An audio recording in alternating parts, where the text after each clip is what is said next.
मैं doctor Deepak Singh, allied science specialist. आज हम एक टॉपिक डील कर रहे हैं जो क्लिनिकल पैथोलॉजी और लेबोरेटरी का एक पार्ट है, यूरिन पीएच। आखिर यह यूरिन पीएच या इसको हम रिएक्शन भी बोलते हैं, यह है क्या और इसकी ज़रूरत क्यों पड़ती है, जरा सा हम देख लेते हैं इस पर हम लोग। सबसे पहला चीज़ कि हम जानते हैं कि जो यूरिन है उस यूरिन में बहुत सारे कैटाबोलिक सब्सटेंस होते हैं। उस कैटाबोलिक सब्सटेंस में सबसे ज़्यादा अमाउंट में एसिड ग्रुप का ही सब्सटेंस होता है, जैसे uric acid, phosphoric acid, oxalic acid, malic acid,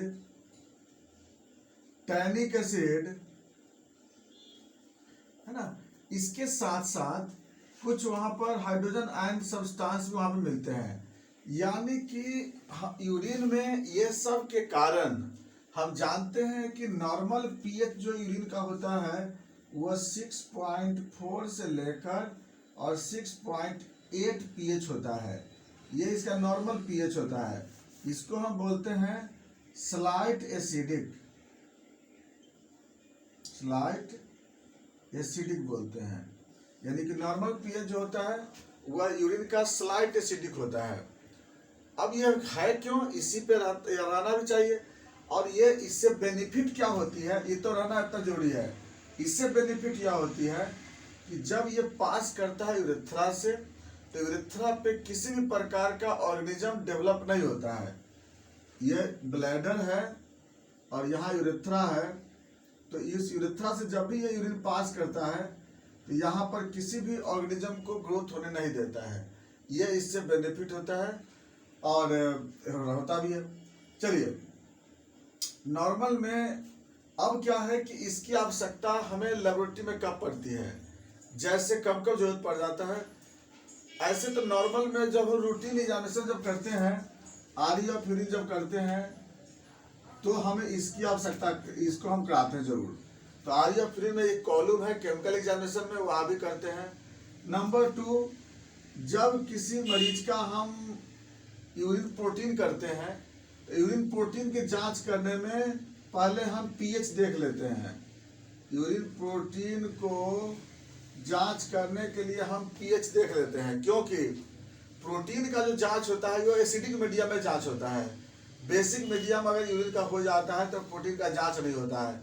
याद रखेंगे, जब भी हम किसी मरीज का यूरिन से प्रोटीन जांच करते हैं, जैसे मान लीजिए पेशेंट किडनी नेफ्रोटिक सिंड्रोम का पेशेंट है, नेफ्राइटिक सिंड्रोम का पेशेंट है, इस्नोफिलिक नेफ्राइटिस का पेशेंट है, पॉलीसिस्टिक किडनी डिजीज हो या किसी भी तरह का किडनी डिजीज का मरीज है, अगर उसका हम जानना चाहते हैं तो पहले यूरिन के पीएच को पहले देखेंगे। यूरिन का पीएच अगर एसिडिक नहीं होगा तो हम प्रोटीन का जांच नहीं करेंगे, क्योंकि गलत रिपोर्ट आ जाएगी वहाँ पे। तो सबसे पहले उस पीएच को जांच, पहले प्रोटीन को जांच करने से पहले हम उसमें एसिडिक केमिकल डालते हैं, तब हम लोग उसको ग्लेशियल एसिटिक एसिड उसमें लोग डालते हैं 10% ग्लेशियल एसिटिक एसिड डालते हैं हम लोग, जिसके बाद हम लोग उसको एसिडिक बनाते हैं, तब जाके हम लोग उसके प्रोटीन को डिटेक्शन करते हैं। क्योंकि अगर हम बिना पीएच की जांच किए हुए अगर हम प्रोटीन यूरिन को जांच करेंगे, जैसे मेथड उसका होता है कि हम लोग क्या करते हैं कि एक टेस्ट ट्यूब लेते हैं, टेस्ट ट्यूब में 5 ml यूरिन लेते हैं और इसको डायरेक्ट हीट करते हैं। अगर ये क्लाउडी हो जाता है, क्लाउडी मतलब होता है उजला जैसा, तो इसका मतलब प्रोटीन है, और नहीं हुआ तो प्रोटीन नहीं है। लेकिन कभी कभी क्या होता है कि फॉस्फोरिक एसिड फॉस्फेट के कारण भी क्या होता है कि यह यूरिन जो होता है हीट करने पर क्लाउडी हो जाता है। बेसिक मीडियम में यह ऐसा दिखाई देता है, लेकिन वही अगर एसिडिक मीडियम होता है तो वहाँ पे फॉस्फेट नहीं मिलता है और नहीं आपको पता चलेगा ये। तो खैर, तो यह यूरिन प्रोटीन को जांच करने से पहले हम लोग यूरिन पीएच जानना जरूरी होता है। नेक्स्ट आते हैं फिर कुछ स्टोन को देखने के लिए। कुछ ऐसे स्टोन, जैसे फॉस्फेट स्टोन की बात करें ना, फॉस्फेट स्टोन अगर देखना हमें है तब भी हम लोग यूरिन को क्या करते हैं, पहले हम लोग एसिडिक बनाते हैं। खैर वो तो बात की बात हो गई। ये तो हो गया कि यूरिन पीएच का जांच क्यों किया जाता है। दूसरा जांच कब करते हैं हम लोग, वैसा मरीज जिसका यूरिन में बर्निंग हो, बर्निंग म्यूचुरेशन है। तो बर्निंग म्यूचुरेशन होने पर क्यों ऐसा बोलते हैं कि बर्निंग म्यूचुरेशन होने पर, या फिर ऐसा मरीज जिसके पेशाब में बदबू ज़्यादा हो, ज़्यादा स्मेल करता है।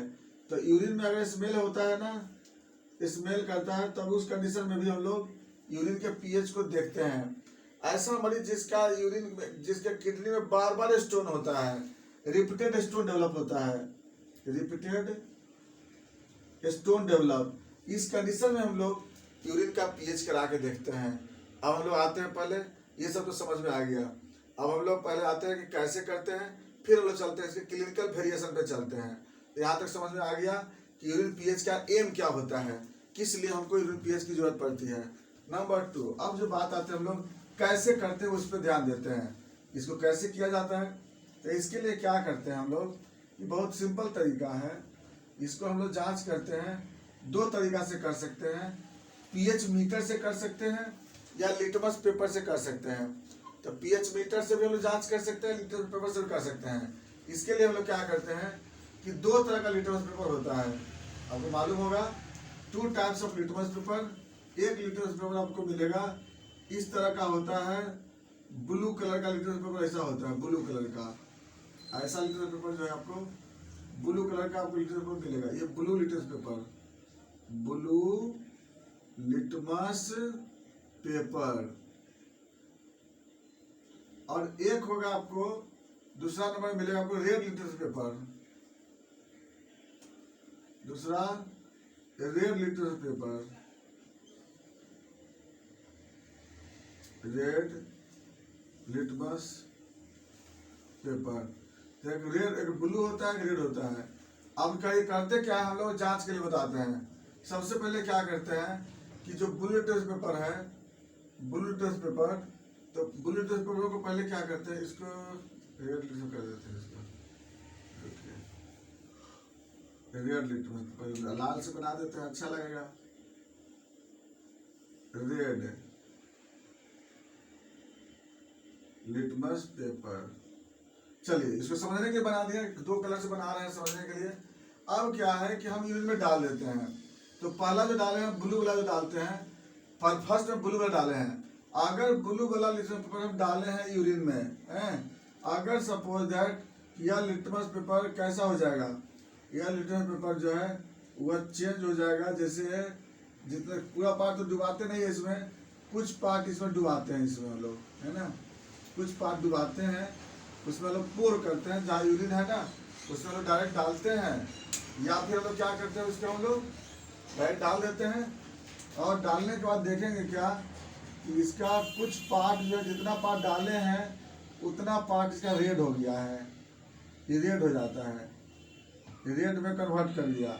इसका मतलब ब्लू लिटमस पेपर कैसा था, ब्लू था, रेड में कन्वर्ट कर दिया। इस पर इसको हम लोग क्या बोलते हैं, इसका मतलब यूरिन एसिडिक होता है, एसिडिक है।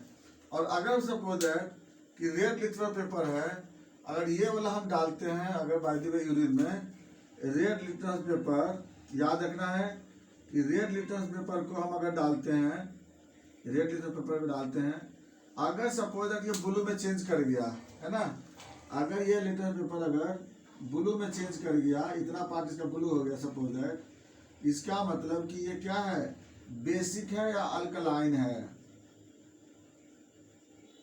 बेसिक या अल्कलाइन है। यही इसका तरीका होता है जांच करने का। तो हम लोग क्या करते हैं, लिटमस पेपर से हम लोग इसको क्या करते हैं, जांच करके देख लेते हैं। तो 2 तरह का हुआ मेरा क्या, लिटमस पेपर, इससे होता है। अब क्या होता है, पीएच मीटर भी होती है, उससे हम लोग क्या करते हैं, जांच कर लेते हैं। तो उसका क्या होता है, पीएच मीटर में देखेंगे हम लोग, ये तो समझ में आ गया हमको। नेक्स्ट पॉइंट, पीएच मीटर में क्या होता है कि उसमें आपको बना रहेगा, स्केल बना रहता है, वो स्केल बना रहता है वहाँ पे। और उसको जैसे हम डिप करते हैं इसमें यूरिन में, तो उसका कलर चेंज मिलेगा, और जैसा कलर चेंज मिलेगा उसको हम लोग स्केल से हम लोग देख लेते हैं। उस स्केल में क्या रहेगा, लिखा रहता है कलर के अनुसार से कि 7 पे कितना होगा, 6 पे कितना होगा, 5 पे कितना होगा, 4 पे कितना होगा, 3 पे कितना होगा, 2 पे और 1 पे। ये सब के लिए स्केल बना होता है, 8 है, 9 है, 10 है, 11, इसे लास्ट में 14 होता है। तो इस तरह से पीएच मीटर देख लेते हैं। अब आते हैं अप्लाइड। अगर यूरिन एसिडिक हो जाएगा तो क्या समझेंगे। अगर किसी पेशेंट का यूरिन अगर बाय द वे 5 से बिलो हो जाए, नेक्स्ट पर चलते हैं हम लोग कि यूरिन एसिडिक हो जाता है, इसको समझना होगा। तो एसिडिक का मतलब होता है एसिडिक, एसिडिक मतलब क्या होता है, मोर ज्यादा, एसिडिक मतलब क्या, लेस देन 5 से कम होने को कंडीशन को ज्यादा मोर एसिडिक बोलते हैं। ये क्यों होता है, ये होता है due to E coli infection से, ई कोलाई इन्फेक्शन से, क्योंकि इसमें नाइट्रिक एसिड का सिंथेसिस लगता है, इससे वह एसिडिक बन जाता है। तो इसकी वजह से, या फिर कीटोनुरिया के कारण, कीटोनुरिया, कीटोन बॉडी के प्रेजेंट होने के कारण भी, कीटोन बॉडी अगर प्रेजेंट हो गया तब भी यूरिन जो होता है वो एसिडिक हो जाता है। या फिर अगर बाय द विटामिन सी अगर ज्यादा ले लिए सपोज दैट, उस केस में भी क्या होता है, यूरिन एसिडिक हो जाता है। तो जनरली यूरिन एसिडिक होने का ये सब रीजन होता है। दूसरा है बेसिक रीजन। बेसिक कब होता है, पहला खाना खाने के 2 घंटे के बाद, पहला तो होता है आप पोस्ट पेरेंडियल, खाना खाने 2 घंटे बाद यूरिन बेसिक हो जाता है। दूसरा क्या होता है, salmonella infection, pseudomonas infection, klebsiella infection, proteus infection. तो ये सब इन्फेक्शन के वजह से भी यूरिन का कलर जो, यूरिन का जो पीएच होता है वो बेसिक हो जाता है, और इसी से बदबू ज्यादा होता है। एसिडिक मीडिया में बदबू नहीं होता है, लेकिन इसमें बदबू ज्यादा होता है।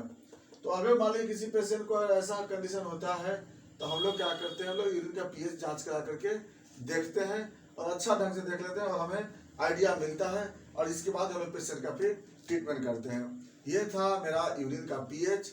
अगर इसमें किसी तरह का क्वेश्चन हो तो आप जरूर पूछेंगे। इसके बाद हम लोग नेक्स्ट वीडियो में फिर नेक्स्ट टॉपिक चलते हैं। थैंक्स।